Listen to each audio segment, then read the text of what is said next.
Le garage de la Plesse s'est imposé comme une des meilleures maisons de tuning en France. En très peu de temps, il est devenu l'une des rares sociétés capables de préparer une voiture de pied en cap, de l'esthétique à n'importe quelle solution technique, audio, intérieur ou suspension pneumatique. Ce genre de tuner n'est pas bien courant en France, où les utilisateurs eux-mêmes vont chercher différents spécialistes pour mener à bien un projet. Le garage de la Plesse est un atelier traditionnel en périphérie de Paris où l'on retrouve une série de véhicules en cours de transformation. Mais aussi des modèles juste terminés, comme cette BMW avec jantes de 20 pouces et suspension pneumatique, modifiée cette dernière semaine. Le garage peut aussi restaurer et complètement transformer des automobiles classiques. Aux alentours de l'atelier, on trouve des trésors comme cette Chevrolet Impala de 1959, sur laquelle il y a une bonne dose de travail à faire, ou bien une Buick qui est un des projets les plus immédiats. Eric a transformé son hobby en profession, et c'est lui qui est derrière ces projets. Il nous explique tous les détails de son atelier de tuning. Donc le garage de la Plesse, c'est un garage où on fait un petit peu tout. Voilà, tout ce qu'on peut transformer, tout ce qu'on peut réparer, tout ce qu'on peut améliorer, on le fait au garage de la Plesse. Donc à la base, on est des traditionnalistes, c'est-à-dire qu'on répare les voitures accidentées, on fait les entretiens, on fait des vidanges, des choses comme ça. Mais à côté, on restaure des vieilles voitures. Moi, je suis un passionné de vieilles voitures. Et on fait aussi du tuning, donc on transforme des voitures.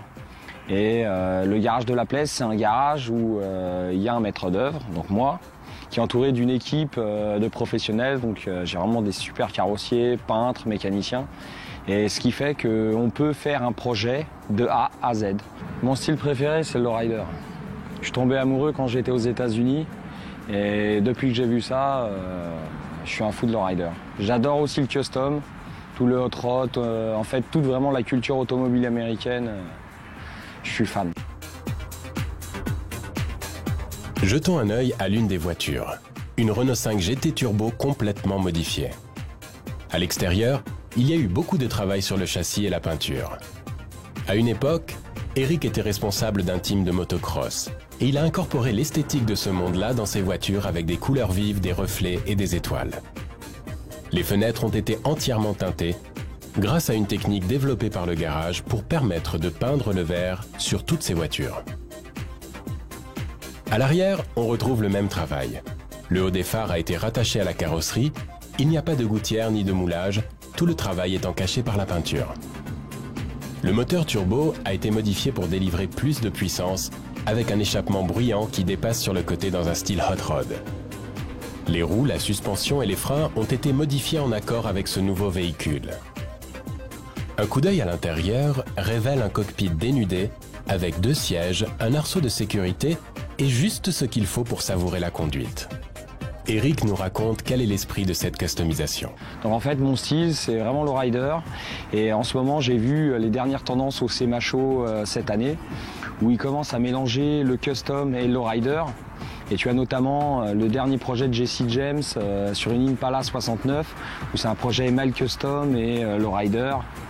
J'adore et je pense que c'est une grosse tendance et je pense que mon prochain projet, ça sera une Buick 62 montée dans ce style.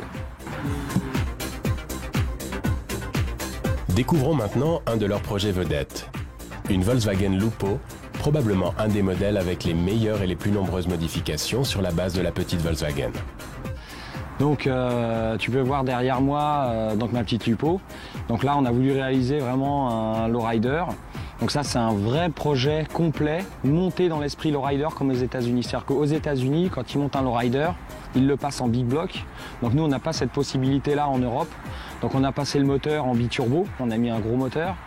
Au niveau peinture, on a fait un full candy avec paillettes comme les chocards lowrider là-bas.